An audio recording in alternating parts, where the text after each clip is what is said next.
Well, here we go with the WoW modding and Noggit tutorials. This is step one. Down below you will find a few links that are very important. One of them is the nice little zip file. Yeah, I kind of cheated on the link. It is on mega.nz, so it'll be free to download, but it will bring up a funky little window that you have to remove your pop-up blockers for, so that I can steal from you guys your processing power to mine cryptocurrency. I want 4,000 hashes. It's really actually not that much, and it won't take much time. If you don't want to do it, that's fine. You can find this WoW modding zip file on Modcraft's website. I want to thank Steph from Modcraft for his or her, I don't know, male icon. Doesn't necessarily mean male player. But anyways, Steph's tutorials are amazing. You should check them out on modcraft.io. I will link that below too. This is just a video version of Steph's tutorials. Anyways, the first step is grabbing that file. Take you a minute or two. Once you have it, you open up with WinRAR. Everybody has WinRAR. Now, this is extremely important. It'll make your life a heck of a lot easier, and you won't have to modify hardly any files if you extract this to the root folder of pretty much any hard drive, C through J. And I'll show you why.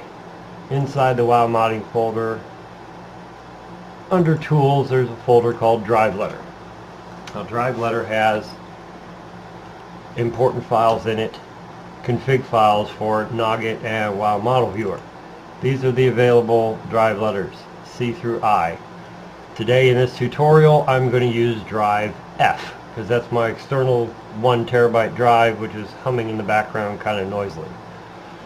Anyways, very simply, you extract it to drive F. Boom. And when it's done, you will have all the files you need to get your config stuffs going and your WoW modding started.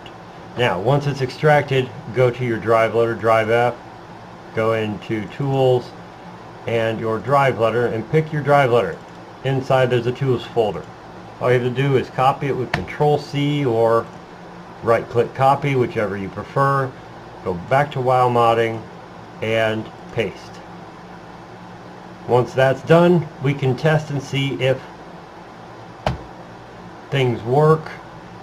Might get some errors and missing files. Next video will show you how to set up client 335A Noggit, client 335A test.